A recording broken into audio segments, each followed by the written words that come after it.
Imagine this, a Malibu anniversary party, crystal chandeliers, a perfect husband, and a scream that cuts through the music.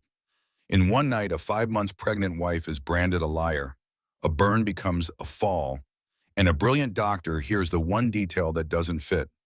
By morning, the story says, psychotic break. By night, the locks change. But here's what they don't know. She kept the receipts. A teddy bear blinks red, a second phone whispers phase 2, and when labor hits on the courthouse steps, a 6-year-old remembers a string of numbers that can collapse an empire. Who scripted the suicide? Who's moving the money? And when the ankle monitor snaps, who's already inside the house? This is Burned, a story of power, betrayal, and a woman who refuses to stay erased. If you love razor-tight twists and Phoenix-level comebacks, you're in the right place. Tap like to boost the story, drop your boldest theory in the comments, share with a friend who lives for jaw-drop drama, and hit to subscribe so you don't miss the moment the truth detonates. The champagne flute trembled in Rachel Morrison's hand as she watched her husband deliver the anniversary speech she had written for him. David stood beneath the crystal chandelier in their Malibu estate, his voice smooth as aged whiskey, telling 200 guests about the love of his life. Every word was perfectly rehearsed, every gesture calculated, and every second of it was a lie. 10 years ago, David said, raising his glass toward Rachel, I married the most brilliant woman I'd ever met. She gave up her career to build our family, and I fall more in love with her every day. The crowd erupted in gentle applause. Rachel forced a smile, her free hand resting on her 5-month pregnant belly. She felt the baby kick, as if sensing the tension coiled in her spine. Their 6-year-old daughter Emma sat at the kids' table wearing the pink dress David had chosen, playing with her iPad while the adults celebrated a marriage that had been dead for years. Rachel's phone buzzed in her clutch. She glanced down, expecting another congratulatory text. Instead, she saw an alert from their smart home security system. David's Tesla had been recorded at the same address in Beverly Hills 14 times this month. The address belonged to Sarah Vance, the 28-year-old corporate lawyer who had been handling Morrison Tech's latest acquisition. The room suddenly felt airless. Rachel excused herself, whispering something about pregnancy and fresh air. She slipped through the French doors onto the terrace, her heels clicking against the marble as she pulled up the security footage on her phone. There was David's car, parked outside Sarah's apartment at 2 in the morning, 3 in the morning, sometimes staying until dawn. Beautiful speech, wasn't it? Rachel spun around. David stood in the doorway, his smile not quite reaching his eyes. He had followed her, as he always did when she tried to find space to breathe. The speech I wrote for you? Rachel kept her voice level. Yes, it was lovely fiction. His jaw tightened. What's that supposed to mean? She held up her phone, showing him the security footage. 14 visits to Sarah's apartment this month. Were you discussing legal briefs at 3 in the morning? For a moment, David's mask slipped. She saw the real him underneath, cold, calculating, dangerous. Then he laughed, that dismissive sound she had grown to hate. You're tracking me now? Christ, Rachel, the pregnancy hormones are making you paranoid. Don't gaslight me, David. I have the footage. He moved closer, and she instinctively stepped back until her hip hit the terrace railing. You have footage of a car at an address. Sarah's entire team has been working around the clock on this merger. You're manufacturing drama because you're bored. Stop lying to me! The words exploded out of her, months of suppressed rage finally breaking free. David's hand shot out, gripping her wrist hard enough to leave marks. His other hand reached for the outdoor fireplace, where decorative iron pokers stood in an ornate holder. He pulled one free, its tip still glowing orange from the flames. You want to make a scene at our anniversary party? His voice dropped to a whisper. You want to embarrass me in front of our investors? David, put that down. You're right, I have been seeing Sarah. He brought the poker closer to her arm. But you're not going to say a word about it. You know why? Because you have everything to lose. The prenup I made you sign, our daughter, this baby you're carrying, I own all of it. Rachel tried to pull away, but his grip was iron. You're insane. Let go of me. Insane? He pressed the hot metal against her forearm. The pain was immediate and excruciating. Rachel screamed, the sound cutting through the gentle jazz music from inside. The poker clattered to the ground as David immediately shifted into performance mode, catching her as her knees buckled. "Oh my God, honey, are you okay?" His voice was full of concern as guests rushed onto the terrace. She fell against the poker. "Someone call an ambulance."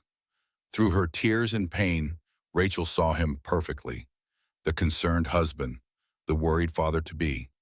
And she saw Sarah Vance standing in the doorway, her red dress like a splash of blood against the white walls, a satisfied smile playing at her lips. Chapter 2, The Emergency Room. The emergency room at Cedars-Sinai was bright and sterile, a harsh contrast to the warm glow of the party they'd left behind. Rachel sat on the examination table, her burned arm wrapped in temporary gauze, while David played the devoted husband for the medical staff. "She's been under so much stress with the pregnancy," he told the young resident, Dr. James Mitchell. "I told her to be careful near the fireplace, but she lost her balance." Dr. Mitchell studied the burn pattern on Rachel's arm. His eyes narrowed slightly. The mark was too precise, too deliberate to be accidental. He'd seen enough domestic violence cases to recognize the signs. "Mrs. Morrison," he said gently, "can you tell me exactly how this happened?" Rachel felt David's hand tighten on her shoulder, not painfully, but enough to remind her of his presence, of his power. She thought of Emma, asleep at home with the nanny. She thought of the baby growing inside her. She thought of the prenup that gave her nothing if she left, and everything to him if she tried to claim abuse without proof. "I fell," she heard herself say, "against the fireplace poker. It was stupid of me. These heels and pregnancy don't mix." Dr. Mitchell made notes on his tablet, but his expression remained skeptical. "I'd like to speak with Mrs. Morrison alone for a moment. Standard procedure for injury documentation." "That's not necessary," David interjected smoothly. "We really should be getting home to our daughter." "It will only take a moment." The doctor's tone was firm. David's jaw clenched, but he nodded. "Of course, I'll be right outside, sweetheart." Once alone, Dr. Mitchell pulled his stool closer. "Rachel, I need you to know that you're safe here. If someone hurt you, we can help. We have resources, protection." Rachel felt tears burning in her eyes. For a moment, she wanted to tell him everything, about the years of emotional abuse that had escalated since she'd gotten pregnant, about the financial control, the isolation from her friends, the constant surveillance. But then she thought of David's lawyers, his connections, the judge who golfed with him every Sunday. "I appreciate your concern," she said carefully, "but I really did fall. I'm just clumsy these days." Dr. Mitchell sighed, pulling a business card from his pocket. "This is for a women's resource center, just in case you ever need someone to talk to. They help with all kinds of situations. Stress, anxiety, relationship issues." Rachel took the card, slipping it into her purse. She knew David would find it later. He went through her things regularly, but for now, it felt like a tiny lifeline. When David returned, he was all charm and gratitude. He thanked the doctor, signed the discharge papers, and guided Rachel to their car with a gentle hand on her back. To anyone watching, he was the perfect husband. But once they were in the car, his mask dropped. "If you ever try to make me look bad again," he said, pulling out of the hospital parking garage, "you'll lose everything. Emma will grow up thinking her mother abandoned her. This baby will never know you existed. I have judges, social workers, therapists all ready to testify that you're unstable. That burn on your arm, you did it to yourself for attention." Rachel stared at her bandaged arm, the pain pulsing with her heartbeat. "Why are you doing this?" "Because I can." He glanced at her, his smile cold. "And because you let me. You gave up your career, your independence, your connections. You have nothing without me, Rachel. Remember that." As they drove through the Los Angeles night, Rachel touched her belly, feeling the baby move. She thought of the business she'd abandoned, the MBA gathering dust, the woman she used to be before she'd fallen for David Morrison's lies. She closed her eyes and made a silent promise to her children. She would find a way out. She didn't know how yet, but she would protect them from their father, even if it cost her everything. Chapter 3. The Plan. 3 weeks passed in a careful dance of pretense. Rachel played the devoted wife, attending David's business dinners, smiling for photographers at charity events, never letting anyone see the waterproof makeup covering the yellowing bruises on her wrist, or the way she flinched when he moved too quickly. But beneath the performance, she was planning. It started with Julia Thompson, her best friend from Harvard, who now ran a family law practice in Westwood.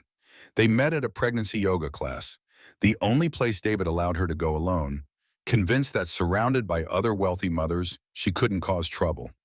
Jesus, Rachel, Julia whispered, seeing the healing burn, despite Rachel's attempts to hide it with long sleeves. What happened? I need your help, Rachel said simply, but it has to be completely secret. He monitors everything. Julia had known Rachel for 15 years. She'd watched her friend transform from a brilliant tech executive to a shadow of herself. She didn't need details to understand. My office has a back entrance through the medical building next door, Julia said. Thursday afternoons, I clear my schedule. Come then. Over the next month, they built Rachel's case methodically. Julia taught her how to document everything. Photographs of injuries taken with a burner phone Julia provided. Recordings of David's threats using a tiny device hidden in her jewelry box. Financial records showing how he had systematically isolated her from their assets. The prenup is brutal, Julia admitted, reviewing the document. But if we can prove abuse and financial manipulation, especially with you pregnant, we might be able to challenge it. The key is gathering enough evidence before he knows what's happening. Rachel became an investigator in her own life. She took pictures of the security system that tracked her every movement. She recorded David describing how he'd have her committed if she tried to leave. She documented Sarah Vance coming to their home while David thought she was at prenatal appointments, the two of them disappearing into his office for hours. The breakthrough came when Rachel discovered David's second phone hidden in his home office. While he showered one morning, she managed to clone it using skills from her tech days that she'd never quite forgotten. The messages between him and Sarah weren't just sexual, they were planning something bigger. Once the baby's born, we move to phase 2, Sarah had written. Postpartum psychosis is easy to manufacture with the right psychiatrist. Dr. Hayes is already on board. 6 months in a facility, then tragic suicide, David had responded. You handle the legal structure to transfer everything. What about Emma? She'll adjust. Kids are resilient. Plus, she'll have a better mother in you. Rachel's hands shook as she forwarded the messages to Julia's secure server. They weren't just planning to take her children. They were planning to take her life. That evening, as David worked late, or claimed to, Rachel sat in Emma's room, watching her daughter sleep. Emma had her father's dark hair, but Rachel's green eyes, innocent and trusting. She still believed Daddy was a hero. Rachel's phone buzzed with a text from Julia. We have enough. Meet tomorrow to file papers. Protective order ready. Safe house arranged. For the first time in months, Rachel felt hope. Tomorrow she would take her daughter and run. Tomorrow she would be free. But as she stood to leave Emma's room, she noticed something that made her blood run cold. The teddy bear on Emma's shelf, the one David had given her last week, had a tiny red light blinking in its eye. A camera. He'd been watching everything. Her phone rang immediately, David's name on the screen. Hello, sweetheart. His voice was deadly calm. Dr. Hayes is on his way over. You've had a psychotic break. You've been talking to yourself, planning to hurt our children. Don't worry, we'll get you the help you need. Rachel ran to the window. 3 cars were pulling into their driveway. David's car, a police cruiser, and an ambulance. She grabbed Emma, who woke confused and frightened. Mommy, we're going on an adventure, baby, Rachel whispered, her mind racing.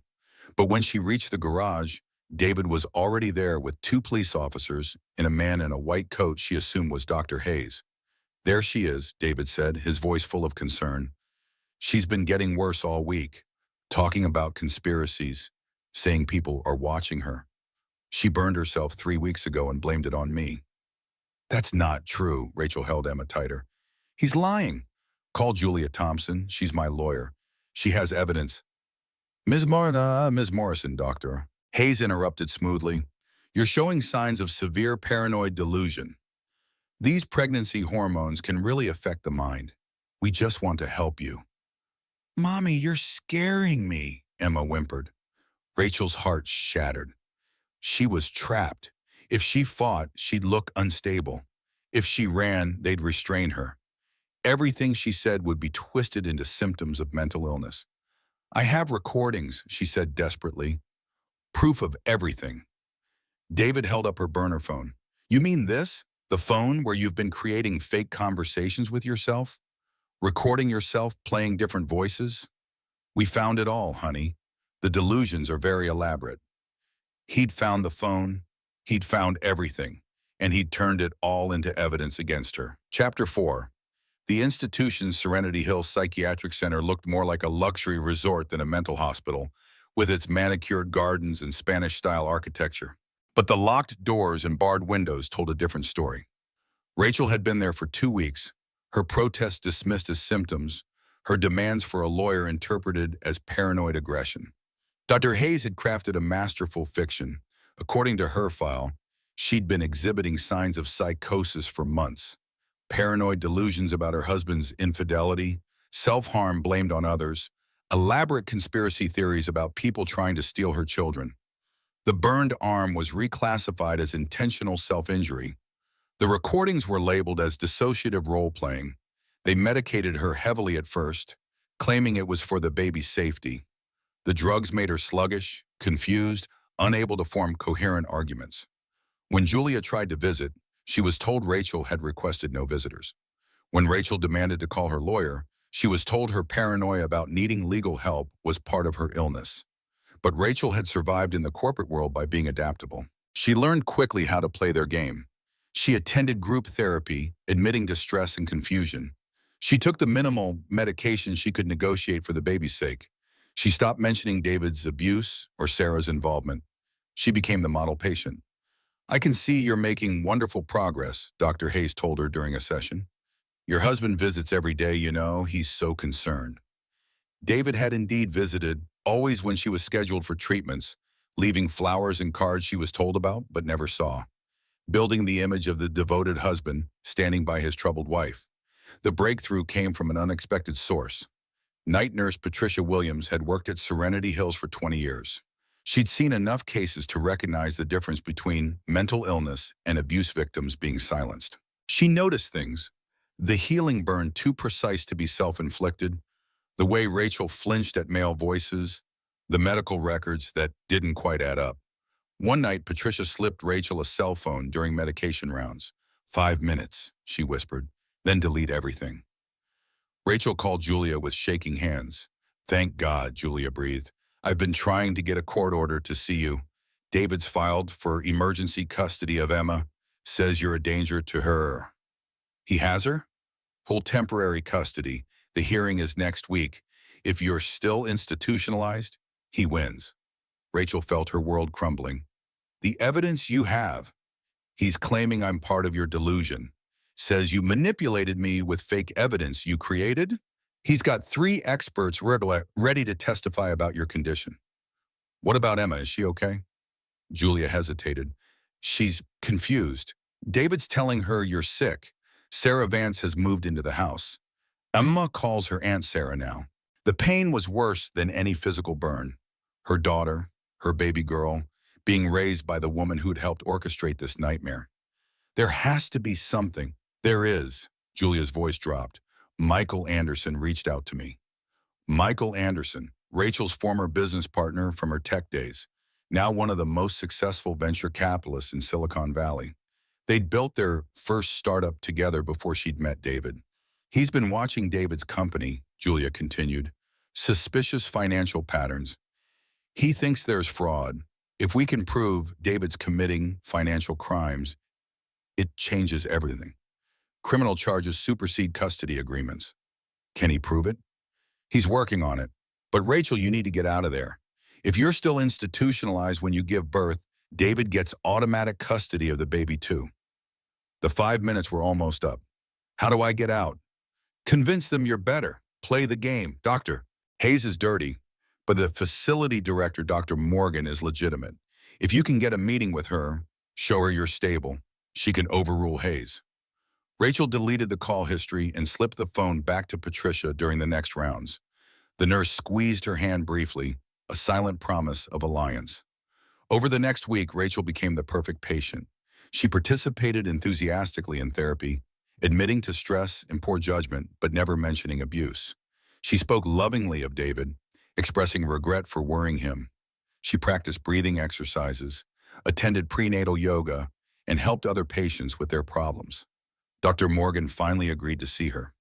Dr. Hayes says you've made remarkable progress, the director said, reviewing her file. Quite a turnaround from the woman who arrived here insisting her husband was trying to kill her. Rachel had prepared for this. I was overwhelmed. The pregnancy, managing Emma, the pressure I put on myself to be perfect. I created stories to explain my feelings of inadequacy.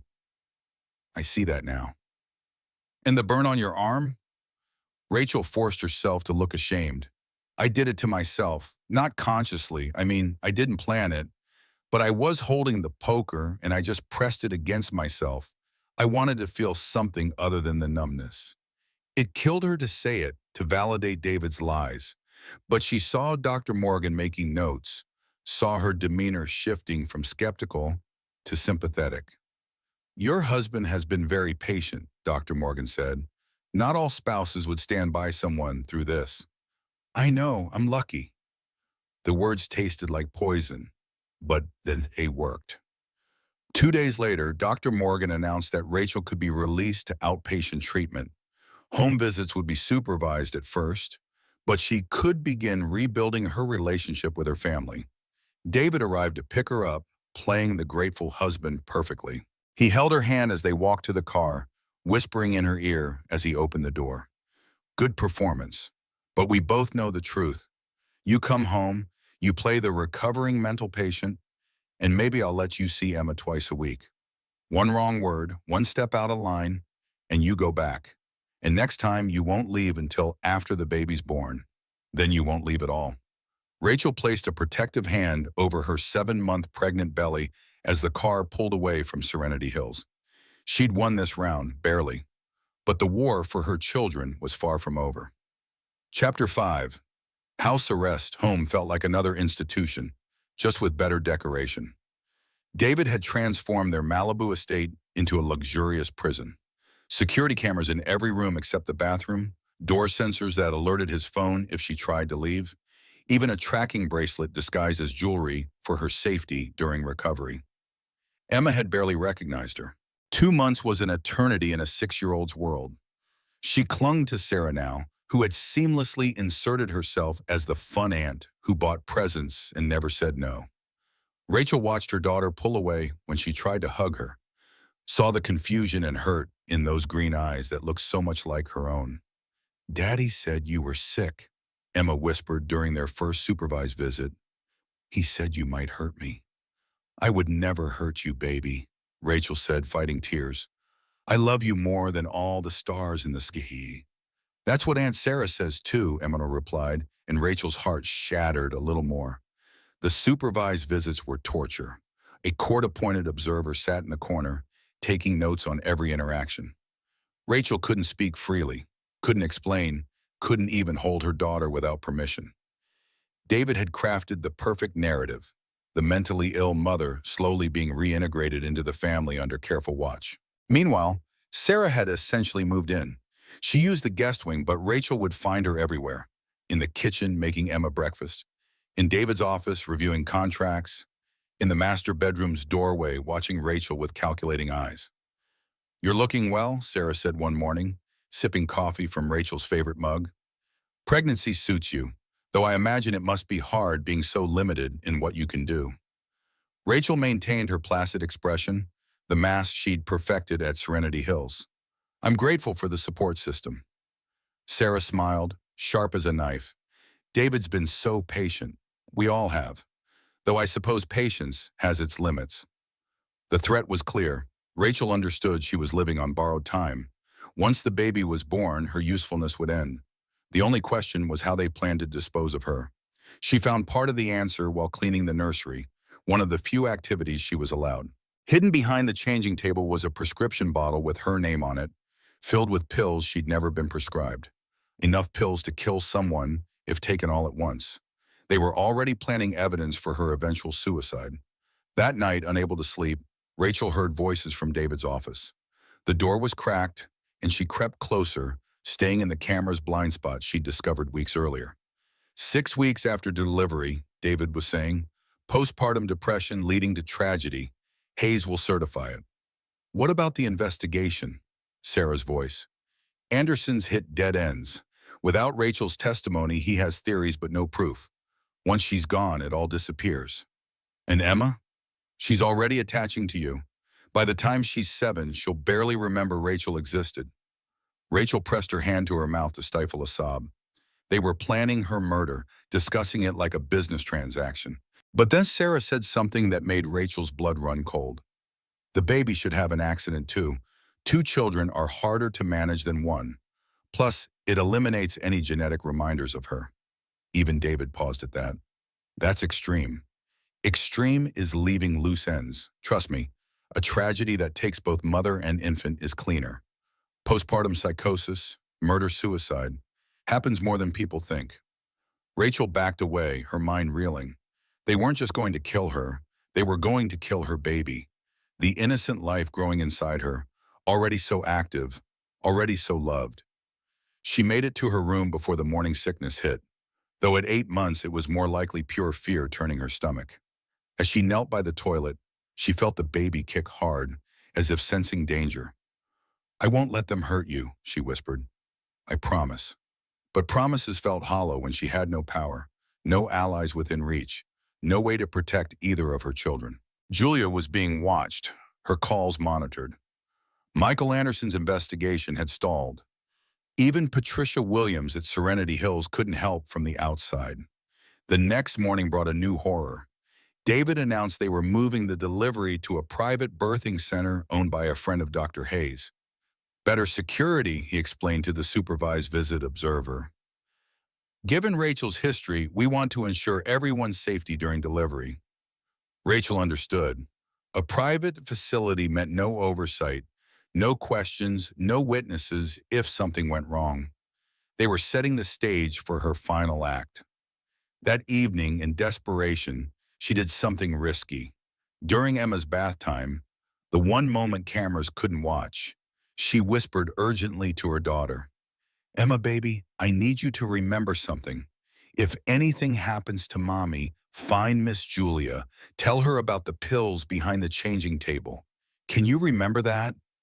Emma looked confused and frightened. Why would something happen? Just a game, sweetheart. A remembering game. Pills behind the changing table. Tell Miss Julia. Pills, changing table, Miss Julia, Emma repeated. It wasn't much of a plan. It was barely a hope. But it was all Rachel had as her due date approached, and the walls closed in tighter each day. Chapter 6, The Breaking Point, week 38 of pregnancy arrived with a brutal heat wave that made the Malibu house feel like an oven despite the air conditioning. Rachel moved slowly, her body heavy with the baby that kicked constantly now, as if sensing the danger surrounding them both. The scheduled cesarean at Dr. Hayes' private facility was 5 days away. 5 days until they executed their plan. But Michael Anderson hadn't given up. His text came through on Emma's tablet during her educational screen time, disguised as a children's app notification that Rachel saw over her daughter's shoulder. Check the pool house at midnight. Delete this. Emma swiped it away without reading, absorbed in her game. Rachel's heart pounded. The pool house was the one place without cameras. David's oversight, assuming she'd never go there since she couldn't swim and had developed a fear of water during pregnancy. That night, Rachel waited until the house settled into sleep. David had started sleeping in the guest room, claiming her restlessness disturbed him, but really spending nights with Sarah. She could hear them through the walls sometimes, planning her demise between their passion. She slipped out through the sliding door, the one with the broken sensor David hadn't bothered fixing because he knew her fear of the pool kept her away. The walk across the dark yard felt endless, every shadow a threat, every sound a potential alarm. Michael was waiting inside, and he wasn't alone. Detective Lisa Torres stood beside him, her badge visible, her expression grim. We don't have much time, Michael said quickly. But we found something. David's been stealing from his own company, funneling money through shell corporations Sarah set up. $20 million over 3 years. That's enough for federal charges, Detective Torres added. But we need one more piece of evidence to make it stick. The original transfer authorizations. We think they're in his office safe. Rachel's hope crumbled. I don't have the combination. He changes it weekly. But Emma might know it, Michael said. David's arrogant enough to think a 6-year-old won't remember numbers. Has she ever been in his office when he's opened it? Rachel thought back. Yes, several times David had brought Emma in to get papers while she watched. Emma had that peculiar gift some children had for remembering random number sequences. Maybe, but I can't ask her. They monitor everything. The custody hearing is tomorrow, Detective Torres said. If David gets permanent custody, we lose our chance. But if we can get those documents tonight, we can arrest him before the hearing. There's something else, Rachel said, the words tumbling out. They're planning to kill me and the baby after delivery. Make it look like postpartum psychosis, murder-suicide. I heard them discussing it. Torres' face hardened. Do you have proof? There are pills hidden in the nursery with my name on them. Enough for an overdose. And Sarah explicitly discussed eliminating the baby too. That's conspiracy to commit murder, Torres said. But without a recording, a sound from outside made them all freeze. Footsteps on the pool deck. Get in the water, Michael whispered urgently. Both of you, under the pool cover. It was insane, but Rachel found herself sliding into the cold water, and Detective Torres beside her. Her pregnant belly made it hard to submerge, but they managed to duck under the partial pool cover just as the door opened. Through the rippling water, Rachel saw David's silhouette. He stood there for long moments, scanning the space. Her lungs burned, the baby kicked in distress, but she held still until finally, he left. They surfaced, gasping. Tomorrow during the custody hearing, Torres said, water streaming from her hair. Everyone will be at court. I'll have a warrant by then. Can you get the combination from Emma? She'll be at the hearing too. Then ask her there, in the bathroom away from cameras. We'll be ready to move the moment you text the numbers. Rachel climbed out, shivering despite the warm night. What if it doesn't work? Then we go to plan B, Michael said grimly. Media exposure. I've got contacts at every major outlet ready to run the story. As Rachel crept back to the house, she felt the baby drop lower, a pressure that made her gasp. Not now, she begged silently. Just a few more days. But her body had other plans.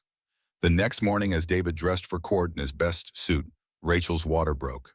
Nice try, David said coldly, watching her clutch the bedpost as a contraction hit.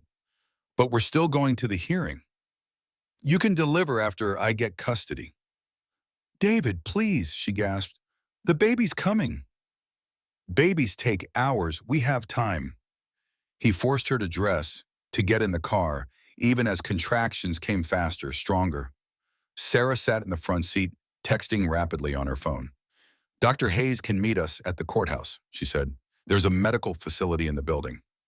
Rachel understood. They were adapting their plan, a dramatic delivery during the custody hearing. The stressed mother whose body betrayed her, it would seal her image as unstable, unfit. But as another contraction tore through her, Rachel realized she might not make it to any facility. This baby was coming now, ready or not. And Emma, strapped in her car seat beside her, watched with wide, frightened eyes as her mother bit back screams of pain, whispering over and over, "Remember the numbers, baby. Whatever happens, remember Daddy's numbers." Chapter 7, The Courthouse. The courthouse steps seemed to stretch endlessly upward as Rachel climbed them, pausing every few steps as contractions ripped through her body. David's hand on her elbow looked supportive to onlookers, but his grip was iron, forcing her forward. Emma clung to Sarah's hand, looking back at her mother with terrified eyes. "Mommy's sick again," Sarah told Emma sweetly. "But don't worry, we'll take care of everything." They were ushered into a private waiting room.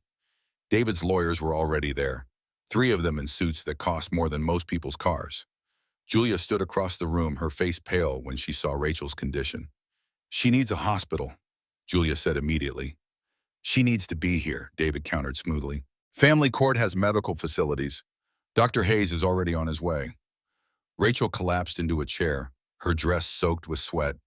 The contractions were 3 minutes apart now. Through her pain, she caught Emma's eye and mouthed, "Bathroom." "I need to use the restroom," Emma announced. "Aunt Sarah will take you," David said. "No," Emma said with 6-year-old stubbornness. "I want Mommy. Mommy's not feeling well. I want Mommy." Emma's voice rose to a shriek that made everyone in the room turn. Rachel stood with difficulty. "It's fine, I need to go anyway." Julia stepped forward. "I'll help them both." David couldn't object without causing more of a scene. The three of them made it to the bathroom, Julia immediately locking the door behind them. "The baby's coming," Rachel gasped, gripping the sink as another contraction hit. "I'm calling an ambulance," Julia said, pulling out her phone. "No, wait." Rachel knelt beside Emma, taking her daughter's face in her hands. "Emma, sweetheart, remember when Daddy opens his special cabinet? The numbers he pushes? Can you tell Miss Julia those numbers?" Emma scrunched her face in concentration. 371482. Julia typed them into her phone immediately, sending them to a number Rachel didn't recognize. "Good girl," Rachel breathed, then cried out as the strongest contraction yet brought her to her knees. "That's it.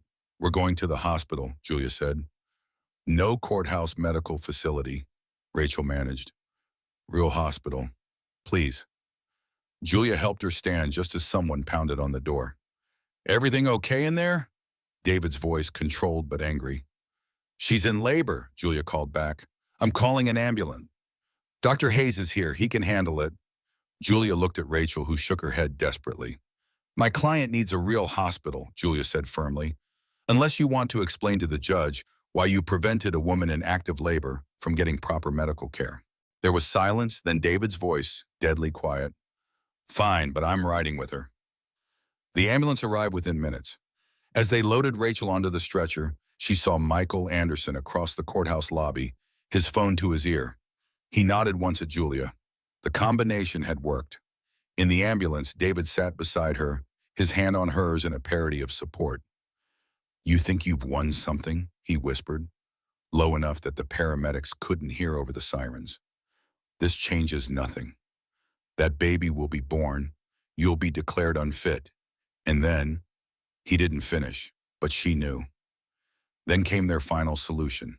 At the hospital, everything moved fast. The baby was coming too quickly for an epidural. David tried to follow her into the delivery room, but the nurses, noting something in Rachel's medical chart, Julia's doing, she suspected, restricted him to the waiting room. "Push," the doctor commanded. And Rachel did, screaming not just from physical pain, but from the emotional agony of bringing a child into such danger. Then suddenly a cry. Her son's cry. They placed him on her chest, tiny and perfect and alive, and Rachel sobbed with relief and terror in equal measure. "He's beautiful," the nurse said, but Rachel could barely hear over the pounding of her heart. Every instinct screamed at her to run, to take this baby and disappear, but she was trapped in a hospital bed, weak from delivery, with David undoubtedly pacing outside like a predator. Her phone, somehow still in the hospital bag Julia had grabbed, buzzed with a text from Michael. "Got it all. Torres moving now." Then the door burst open. Not David, but Detective Torres herself, badge visible, with 2 other officers behind her. "Rachel Morrison, we need to take your statement regarding a conspiracy to commit murder. You and your baby are under protective custody, effective immediately." Through the doorway, Rachel could see David being handcuffed in the waiting room, his face a mask of rage as officers read him his rights. Sarah was against the wall, being searched by a female officer. "The combination worked," Torres told her quietly. "We found everything. Transfer documents, correspondence about the murder plot, even a life insurance policy on you he took out last month. $50 million. Rachel held her son tighter, tears streaming down her face. "Emma, with child services temporarily, but Julia's filing for emergency custody on your behalf. She'll be with you by tonight." For the first time in years, Rachel felt the prison walls crumbling. But as they wheeled her to a secure room, she saw Sarah being led past in handcuffs. The woman's eyes met hers, and her lips curved in a smile that promised this wasn't over. "Dead woman walking," Sarah mouthed silently. The war might be won, but Rachel knew the battle for her family's safety was far from finished. Chapter 8, Revelations. The secure hospital room became Rachel's temporary headquarters. FBI agents came and went, building their case piece by piece. Julia worked tirelessly on custody documents, while Emma slept on the small couch, finally reunited with her mother but still confused and frightened. The baby, Rachel had named him James after her father, nursed peacefully, blissfully unaware of the chaos surrounding his arrival. Detective Torres sat across from Rachel, reviewing her statement for the fifth time. Sarah Vance is claiming she was manipulated by David, that she was a victim too. Rachel almost laughed. She explicitly discussed killing my baby. She planned everything. We know, but she's got a good lawyer. She's trying to flip, offering information about David's other crimes in exchange for a lesser sentence. What other crimes? Torres hesitated, then pulled out a tablet. This is where it gets complicated. Sarah wasn't just David's mistress. She was his business partner in something much bigger. Your husband wasn't just embezzling from his company. He was laundering money for some very dangerous people. Rachel's blood chilled. What kind of people? The kind who don't like loose ends. Sarah was the go-between, setting up the shell companies, moving the money. But here's the thing. Some of that money is missing. About $10 million that should have been transferred, but never made it to its destination. You think Sarah took it? Or David hid it? Either way, the people they were working for want it back, and they know you exist. Rachel instinctively pulled James closer. Are we in danger? That's why you're under protective custody. But Rachel, we need your help. You know David's habits, his hiding places. Where would he keep records of hidden accounts? Rachel thought back through their years together, trying to remember any detail that might matter. Then it hit her. The boat, she said suddenly. He has a yacht moored in Marina del Rey. He never took me there, said it was for client entertainment, but he spent hours on it alone. Torres was already typing on her phone.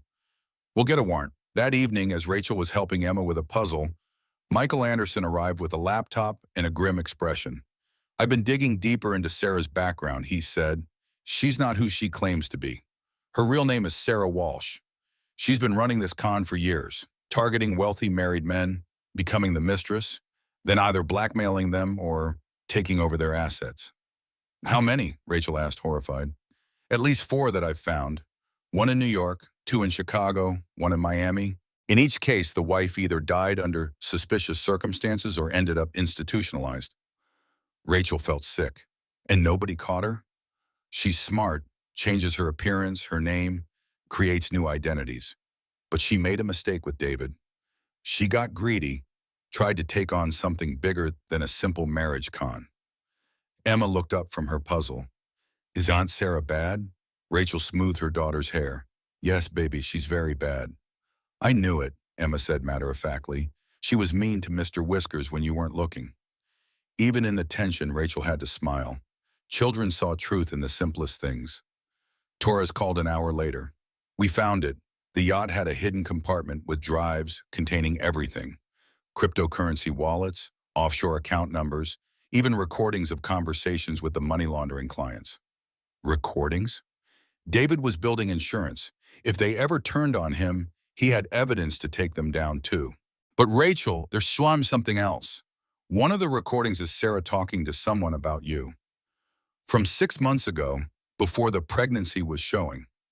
Rachel's hands trembled as Torres forwarded the audio file. Sarah's voice filled the room. She's perfect, isolated, dependent, already showing signs of depression. David's almost got her convinced she's losing her mind. Give me 6 months and she'll either kill herself or we'll have enough to have her committed permanently. The man's voice was unfamiliar. And if she fights back? Then we go with the accident option. Either way, David gets everything, and we get our pipeline into Morrison Tech's infrastructure. Rachel stopped the recording, nauseated. They'd been planning this for over a year. Her entire pregnancy had been a countdown to murder. There's more, Torres said. We picked up Sarah's burner phone. She was texting someone from the courthouse right before we arrested her. One message. Plan C active. What's Plan C? We don't know, but we need to move you to a more secure location. As they prepared to transfer Rachel and the children to a federal safe house, Emma tugged on her mother's hospital gown. Mommy, I remembered something else. What's that, sweetheart? Aunt Sarah had a special friend who visited. She called him Uncle Victor. He had a snake tattoo on his neck. Torres immediately pulled up her phone, scrolling through photos. This him? Emma nodded. That's Uncle Victor. Torres' face went pale. Victor Castellano, professional killer. If Sarah's activated him, she didn't need to finish. Rachel understood. Even from jail, Sarah was trying to complete her mission. The hospital room suddenly felt exposed, vulnerable. Every sound in the corridor, every shadow passing the door became a threat. We're moving now, Torres decided. No time to wait for backup. As they rushed to prepare, Rachel looked at her two children, Emma clutching her teddy bear, James sleeping peacefully in his portable bassinet. She'd thought David was the monster in this story. She'd been wrong. He was just one head of a hydra, and cutting it off had only made the others more dangerous. Chapter 9. The Hunter Becomes Hunted.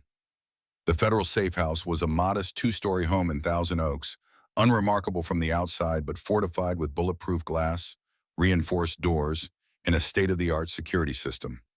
Rachel had been there for 3 days, trying to establish some normalcy for Emma while caring for newborn James. 2 federal marshals were stationed outside, and Detective Torres checked in every few hours. But normalcy was an illusion when you were being hunted. The news came through Torres on the 4th morning. Sarah made bail. Rachel nearly dropped the bottle she was preparing for James. How? She was charged with conspiracy to commit murder. Her lawyer argued she was under David's coercive control.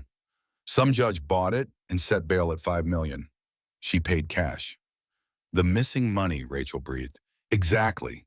She's supposed to be under house arrest with an ankle monitor, but ankle monitors can be cut. Torres nodded grimly. We've got units watching her place, but she's smart, and she's got help. Victor Castellano hasn't surfaced, but his known associates have been spotted around L.A. That afternoon, Emma was coloring at the kitchen table while Rachel fed James. The little girl had been doing better, the therapy sessions helping her process the trauma. She looked up suddenly. Mommy, is that lady supposed to be there? Rachel's blood froze. What lady, honey? Emma pointed to the window. The one in the yard. She looks like Aunt Sarah, but with different hair. Rachel grabbed Emma and James, rushing to the panic room Torres had shown her. She slammed her hand on the alert button while pulling up the security feed on the monitor. There she was. Sarah, wearing a wig and maintenance worker uniform, had somehow gotten past the perimeter. She wasn't alone. 2 men were with her, moving toward the house from different angles.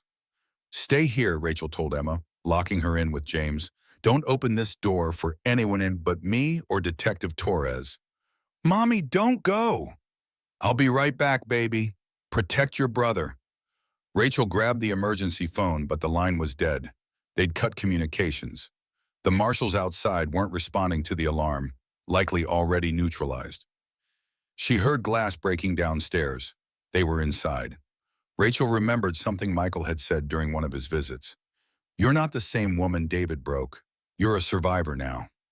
She grabbed the fireplace poker from the living room, ironic given everything, and crept to the stairs. Sarah's voice drifted up. Rachel, let's be civilized about this. You have something I need, and I have something you need. I have nothing of yours, Rachel called back. Oh, but you do. David told you where the rest of the money is. $10 million. Tell me, and I'll leave. You and your children will never see me again. I don't know about any money.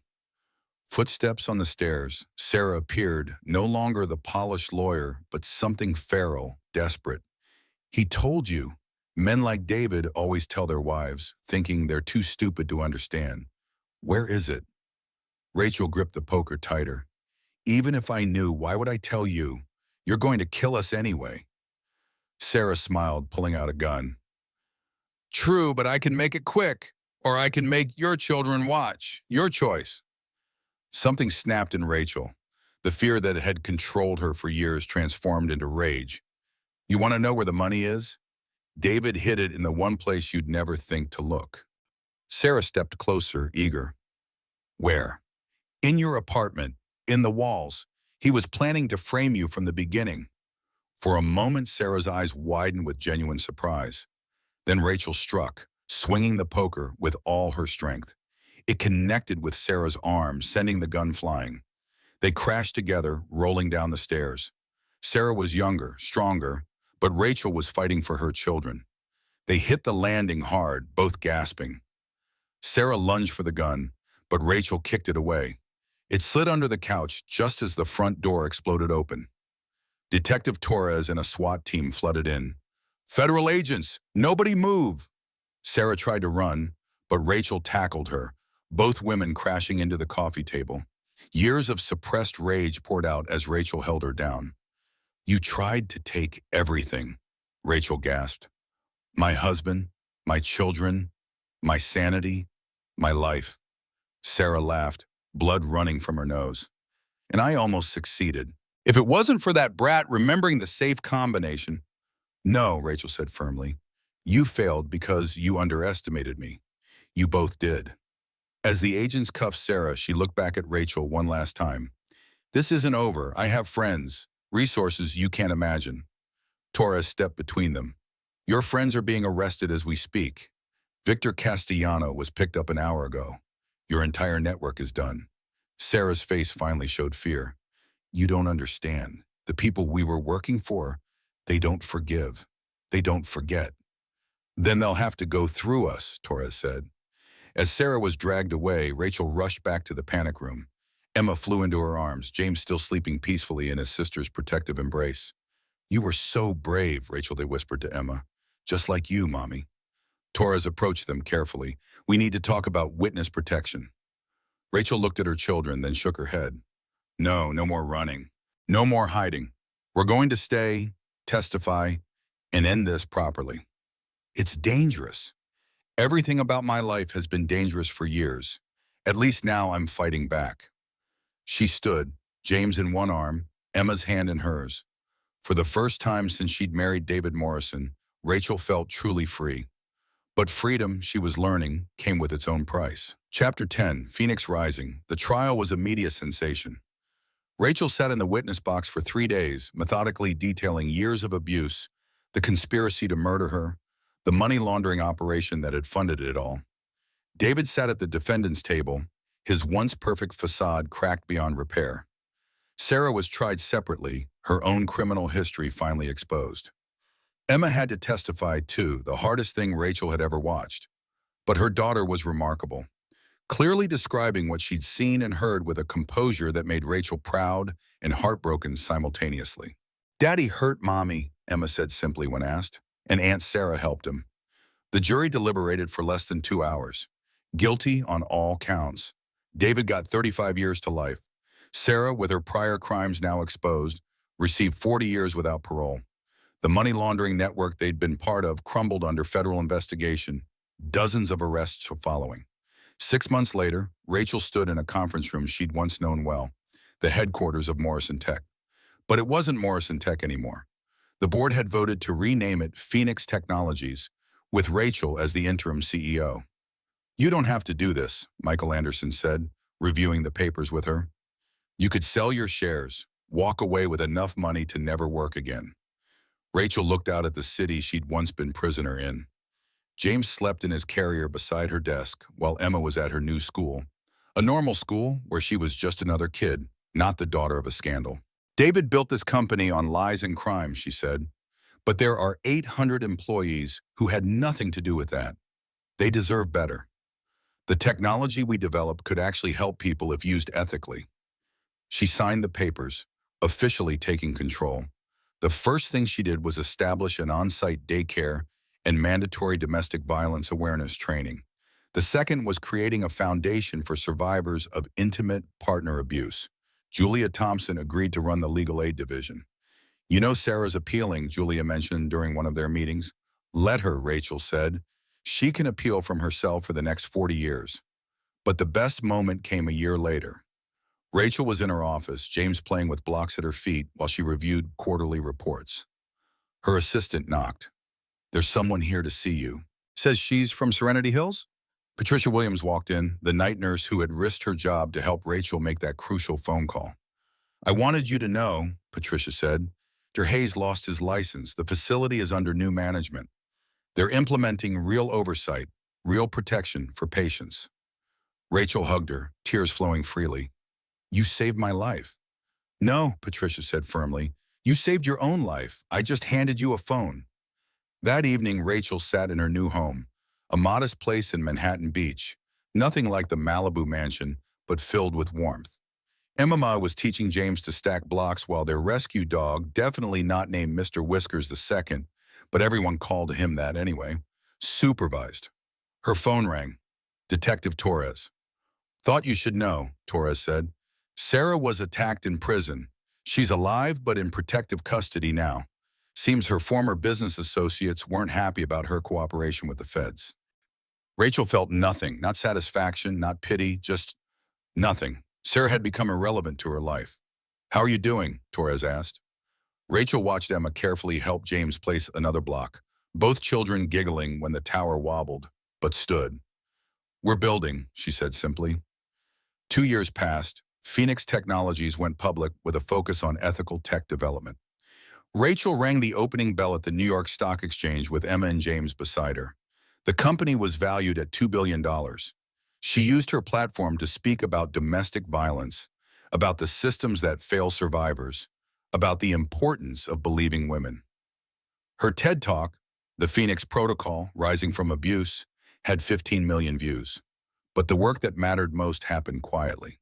The Phoenix Foundation had helped over 3,000 women escape abusive situations. Each success story healed something in Rachel. One evening, as she tucked Emma into bed, her daughter asked, "Do you miss Daddy?" Rachel considered the question carefully. I miss who I thought he was, but that person never really existed. I'm glad he can't hurt us anymore. Me too, baby. James toddled in, dragging his favorite blanket. At 3, he had no memories of the chaos surrounding his birth. He climbed into Emma's bed, and she made room for him automatically. Story, Mama? He asked. Rachel sat on the edge of the bed, looking at her children, survivors both, though only one would remember it. Once upon a time, she began, there was a woman who thought she was weak. But when danger came for her children, she discovered she had been strong all along. As she told the story, their story, wrapped in fairy tale metaphor, Rachel touched the faint scar on her arm. It had faded to a thin white line, barely visible unless you knew where to look. Some scars, she'd learned, were proof of battles won. The next morning brought unexpected news. David had been killed in prison. The official report said it was a fight over commissary goods, but Rachel knew better. The people he'd betrayed had long memories and longer reaches. She felt empty, not sad, not relieved, just aware that a chapter had finally, completely closed. You okay? Julia asked when she heard. Yeah, Rachel said, surprising herself by meaning it. Yeah, I am.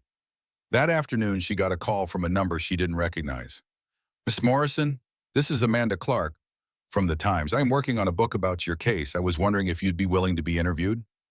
Rachel's first instinct was to refuse, but then she thought of all the women still trapped, still believing they had no way out. It's Ms. Torres now, she corrected. I went back to my maiden name, and yes, I'll do the interview, but I have conditions. Of course. 50% of any profits go to the Phoenix Foundation. And you interview the other survivors too, not just me.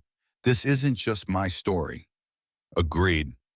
As Rachel hung up, she looked at the wall of her office. Between her degrees and awards was a simple frame containing a quote from Marcus Aurelius that her therapist had given her. The impediment to action advances action. What stands in the west becomes the way. David had tried to burn her alive, literally and figuratively. Sarah had tried to bury her. Instead, they'd forged her into something unbreakable. That evening at Emma's school play, Rachel sat in the audience with James on her lap. Emma played a phoenix in the production, the director's choice after hearing whispers of their story.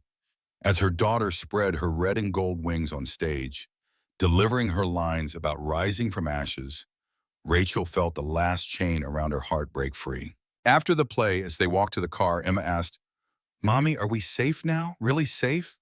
Rachel knelt down, looking her brave daughter in the eye. We're more than safe, baby.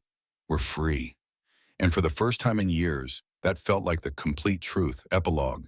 5 years later, the invitation arrived on cream-colored paper, elegant and unexpected. Rachel almost threw it away thinking it was another charity gala request, but the return address made her pause. Serenity Hills Recovery Center. Inside, a handwritten note from Dr. Morgan, the facility director who had ultimately authorized Rachel's release. We're establishing a new wing dedicated to helping women escape abusive situations disguised as mental health crises. We'd be honored if you'd speak at the dedication. We're calling it the Rachel Torres Wing.